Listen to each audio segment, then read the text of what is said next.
I'm backing up my truck, I'm gonna hook it up, loading up my boat with all my gear. I've been working hard all week, trying to make ends meet, spending time wishing I was fishing. Well, Terry Wickstrom wants to take you fishing. Gather up your gear and come along. Well, Terry Wickstrom wants to take you fishing. This is Terry Wickstrom. Join Karen Cullum, Greg Claudio, and me as we take you to some of our favorite fishing spots from Colorado to Minnesota, the Arctic Circle to Central America and beyond. As we revisit episodes of Mountain States Fishing and Angling Adventures Television on the best of fishing with Terry Wickstrom. Hey, we're out here on Boyd Reservoir in northern Colorado, just by Loveland. I'm with Gary Darling. Gary, we haven't fished together in about a year. It's been just about a year. With you on the tournament trail and me off in Alaska filming salmon, we haven't got a chance to get out too much. No, two different directions. Yeah, but it's really good to get together with you again. We always have a great time. Gary's a touring pro on the RCL, and you've seen him on the show many times before. And we're both pretty close to home right now. We're at Boyd Reservoir, and just a few minutes from home for both of us. And we're gonna just stop by for an evening of fishing and try to pick up a few walleyes. Well, we're going to try to. You know, neither one of us really been here much the last 2 years. Like you said, you're gone all the time, I'm gone all the time. We don't get down here much anymore. But No. But what we're gonna try to show you today is that you don't always have to take a great big trip or go far away to have a good time fishing. You can come out somewhere close to home, go out for just a few hours after work or on a weekend, catch a few fish and enjoy it. So we're gonna start out pulling some bottom bouncers. We may do a little different types of trolling, and if we find a concentration of fish, then we'll go and try some jigging, and we'll sit on them and try to work them. it sounds like a plan to me. Let's go get them. There we go. Tap, tap, tap, tap, tap, tap. There. I don't think it's a monster, but it's more than you've caught so far. Hey, it's a nice It's a walleye. Oh yeah. Let me get the net here. Get him up. There we go. Back in. First blood. All right. You know, we're out here on Boyd Reservoir. I'm 20 minutes from home. That's, oh, I know, 15, 16-inch walleye. I think it's a keeper here because it's a 15-inch limit. I'm gonna let it go. But good, healthy fish. But you know, Gare, it's nice for all the traveling and fishing we do to be able to just run out somewhere close to home and just have a little fun. It is. You know, I got off work this afternoon. We ran down here. And we've been here, what, 10 minutes? Already got one. What's this we? Okay. You were due. No, you know, it's we fish so many times. You know, you and I have been through so many intense fishing experiences in our lives that to be able to go close to home and just get out and enjoy it a little bit. You know, Boyd Reservoir, we're on Boyd Reservoir in northeastern Colorado, right off of I-25, right in downtown Loveland, virtually. Yeah, almost. And it's just a great fishery. It's a diverse fishery. There's walleyes, large and smallmouth bass, rainbow trout, Crappies, perch. Is there some wipers, I believe? Wipers in here? And there's white bass too, I believe. Is the white bass population still pretty good? At one time, and it was pretty good for that. There's not a lot, but they're good size. They're very good size fish in here. We were out here a couple weeks ago playing around jigging, and we caught some walleyes and a bunch of trout and a smallmouth bass. Just had a good time. Today we're pulling bottom bouncers. And if you lived in the West very long, you'll know a bottom bouncer is just a piece of wire with a weight on it. We use that to keep the lures down by the bottom. And what we're pulling right now are nightcrawler harness, and we got one here about, what, 5-6 feet long, Gare? Yeah. You tied this one. And it's just a couple of hooks with a spinner and some beads. There's a lot of different things, and we could get into the intricacies of tying your own bottom bouncers, but there's a lot of commercial ones available. Northland makes some, Eagle Claw makes some. There's a, you know, number of good ones. What do you look for in a nightcrawler harness when you buy one? Well, first of all, it's the length of it. I like them a little longer than most people. I like them at least about 6 feet long. Then if I want to shorten them up, I do.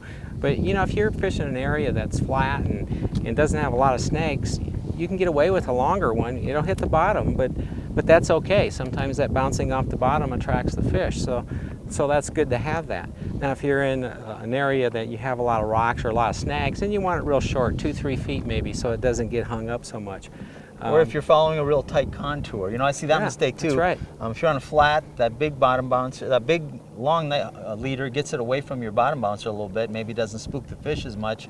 But if you're following a tight contour and you got a 6-7 foot leader, you might be on that drop off and your spinner might be over here in 3 feet deeper water or something. That's right, it's control. You know, you can relate it to a jig in a Lindy rig. You know, a jig is a rig. I mean, but the hook's close to the lead. That's all it is. That's all it is. And with the Lindy rig, you get that bait away from the lead a little bit, 3 feet maybe, up to maybe 10 feet. But that's essentially the same thing here. You're getting the bait away from the lead. You know, another thing, we're out here on a weekday, and there really aren't a lot of people out. There's a few speedboats, a few jet skis, and I know some of these lakes get a little crowded in the summer, but you can still catch a lot of fish in them, even during those crowded times. Oh, yeah. But, you know, if you can get away for a weekday and drive out to one of these close lakes like Boyd, Carter Lake has got pretty good fishing in this area. The Denver metro area has Chatfield and Cherry Creek. A lot of these local lakes are surprisingly good fishing. They are, and right now we're, you know, just the second week in June. And right now is a prime time to go fishing. I mean, the water temperature is almost perfect. You know, it's hitting that 70-degree range, and the fish are real active. So if you get them going, you'll stay on them and have a good time. You've taken some nice fish out of this lake. I have taken some good fish out of here, over 10 pounds. There's a pretty good resident walleye population with a sprinkling or a good percentage of big fish, isn't there? Yes, there is. Yes. Let me show you one thing when we do these bottom bouncers, how I fish it. Now, you're moving the boat along, you're probably moving between half and a mile an hour or something like that. And so what I do is I take that bottom bouncer and I just let the line out. And then when it hits bottom, right there, now I can touch bottom. I lift it up and I lock my reel in place. I'm just a few inches off bottom. I go along for a while, let that line's gonna kind of plane out. Now I'm not on bottom. If I can't touch bottom anymore, and I can't, I just let a little bit more line out until I hit bottom again, reel it up a few inches and stop. Let it plane out. Now at that point, usually when I drop back, I can touch bottom. If I have to go one more time, we're going a little faster, so I'll go one more time. There. And I do that until it consistently drops back and touches bottom. And when I can consistently drop back and touch bottom, then I lift it off bottom and we move along. And every now and then I drop it back. I can feel the bottom. I can tell, is it mud, is it rock?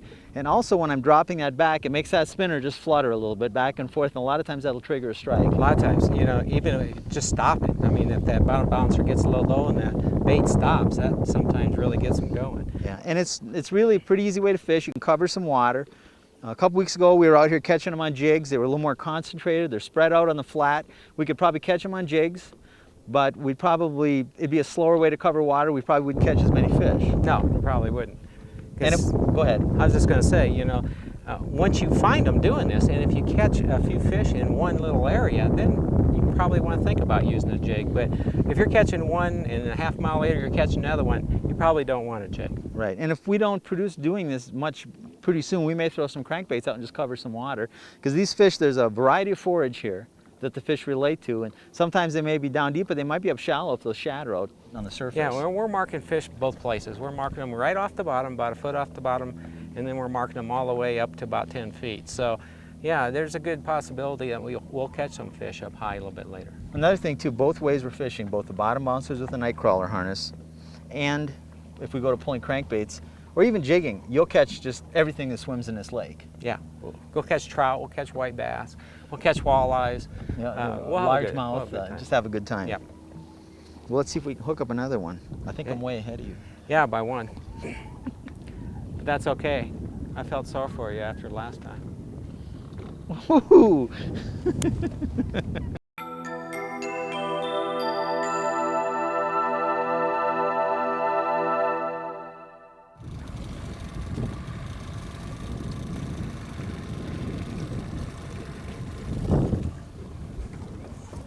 Keep more of the edge of the boat, it's going to get blood all over.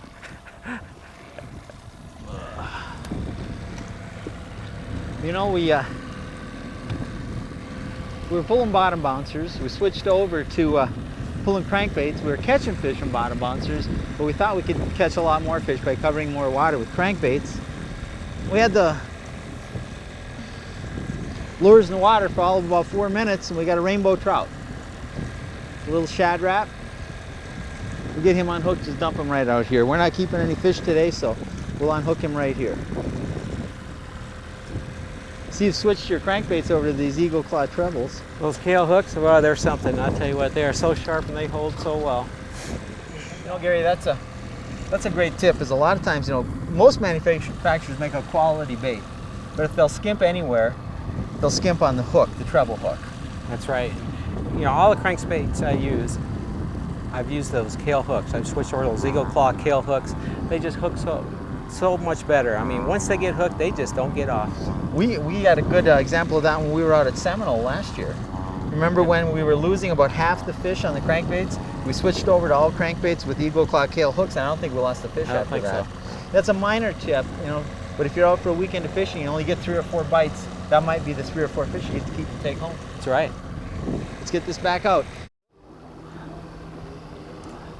All right, we'll let you reel this one in. It looks like your class of fish. Hey. Trout. It's a trout. You know, that's one of the neat things about these lakes, though, around here. Here, you can deal with him. Well, let me get the hold of the lip of this so I don't get a treble in me. Go ahead, I'll get it. You know, one of the nice things about these lakes around here, I'll let you take your snap weight. He's trying to get treble hooks in me. Is no matter what's going on with the walleyes and the bass and some of the other species, they keep them well stocked with trout, and you can almost always have a good time, catch nice fish like this and take some home. A lot of ways to catch them. Lake like Boyd and these lakes they stock, you can catch these fish trolling, you can catch them on bait, you can catch them under bobbers, you can catch them with jigs. There's just lots of ways to catch them, and it's just a lot of fun. We're not keeping any today. That one will be here for you when you get back. But you know, the local lakes like Boyd, come out, have a good time, enjoy them. There's multiple species. There's almost always something you can catch and have a good time. There's one over here, I think. You like these boards with the flags? That's a... Yeah, kind of an indicator, isn't it? It is. It's kind of nice.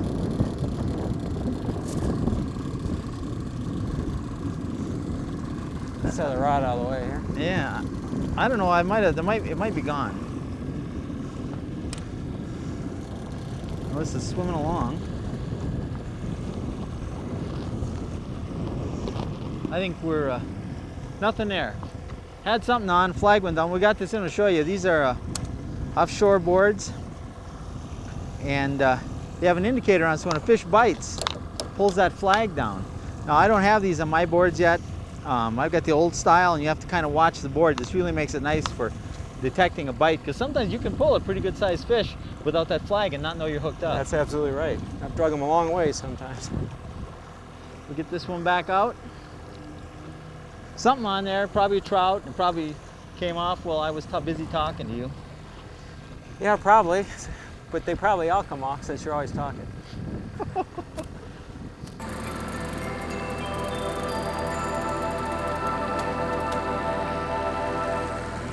That one go. Yep. Any size? No, it's a little one. Well, it's a sign that maybe we're doing the right thing now.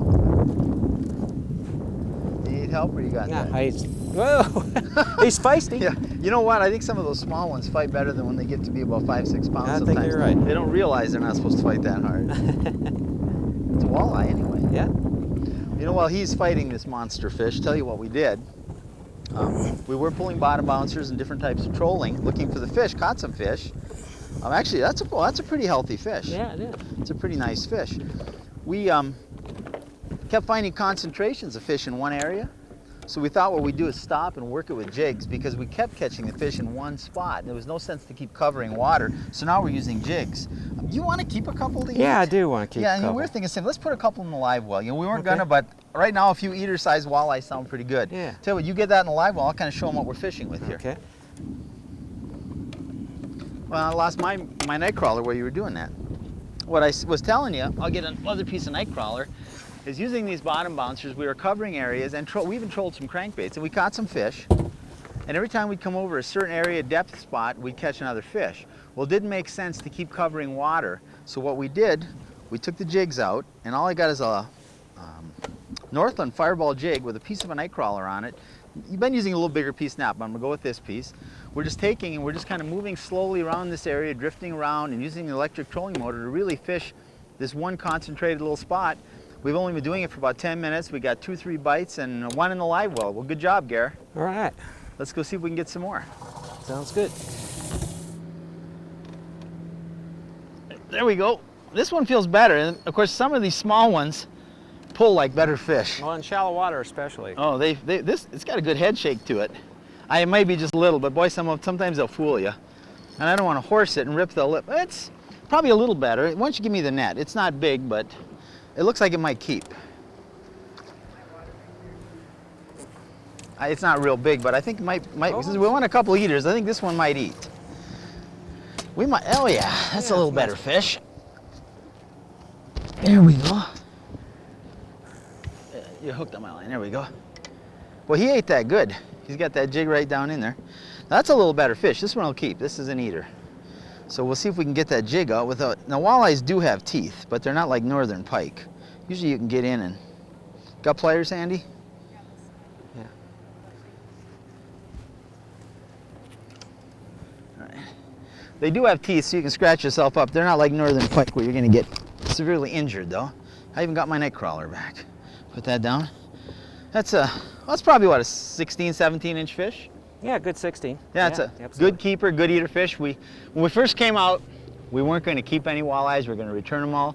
But then, we both thought, it's been a while since. And the one thing that God did when He cursed the walleyes, He made them taste really good.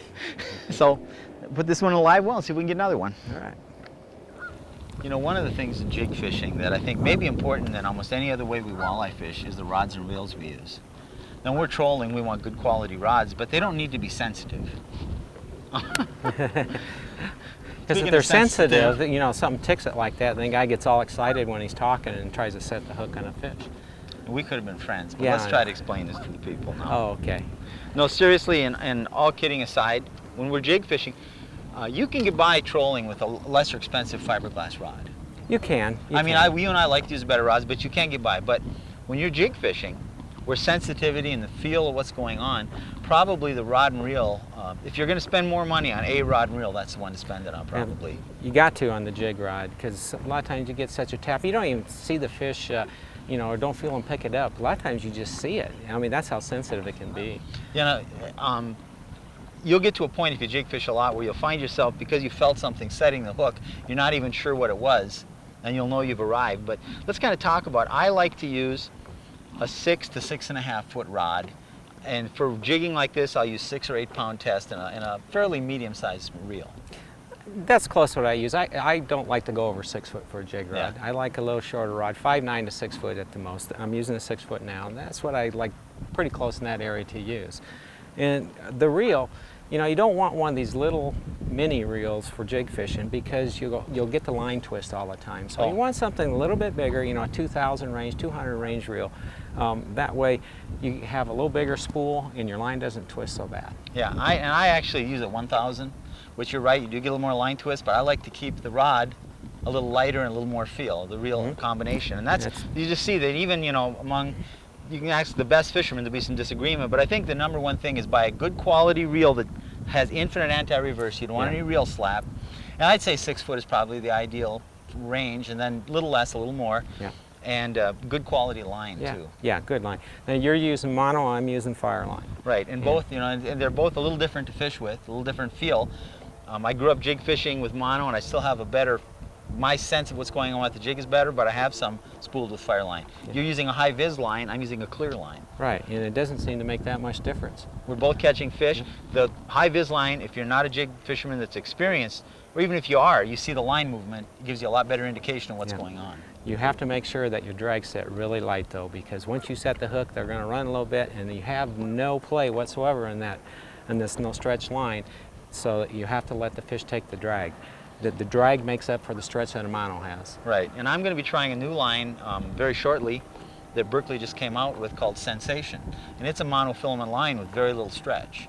And I'm going to be testing it. It's supposed to be an easy casting line like a mono with very little memory, yet better abrasion resistance. So, there's just a few things that we use, some ideas to go out, and if you're going to jig fish, but don't buy one of those cheap, I guess the best advice, don't buy one of those cheap whippy rods to jig fish with. No, it has to be somewhat sturdy and good graphite rod. Good graphite rod, yep. And a you good know, bowl. and jig fishing is just one of the most fun ways to fish. You'll get a lot of use out of it. Yeah, it's great.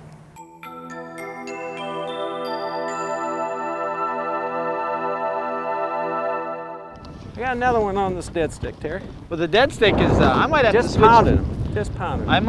I might have to switch the leeches. I'll tell you what we're doing too here is that on the dead stick and Gary's jig, we're pulling a leech, and I'm using a night crawler yet. And I just did have a bite and missed one, but Gary's been really hooking a number of fish.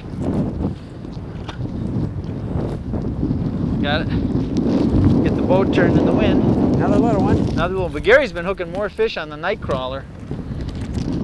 On the leech. On the leech, rather. Let's try that again. You know what, Gary? I think the weather's blowing in. I think you're right. It's pretty dark. Yeah. You know, one of the things about fishing in Colorado is these little windstorms and evening thunderstorms can blow in pretty quick. The other advantage, we're on a small lake where we can get off real easy. And I think that's what we ought to do. It's been a great day. I don't even know how many fish we caught. We got a few in the live well for dinner. It's been a really good time. Thanks for fishing with me. It's been my pleasure, Terry. Get out, enjoy the small lakes close to home like Boyd Lake. Have a good time, go out for a few hours. And we're gonna get out of here, so join us next week on Mountain States Fishing. I think I'm way ahead of you now. I don't think so. I think we're even, actually, including last night. No. No. How many did you catch so far? Right, that one now was the so camera small. person's- That's right, that one was so small we couldn't bring it in the boat.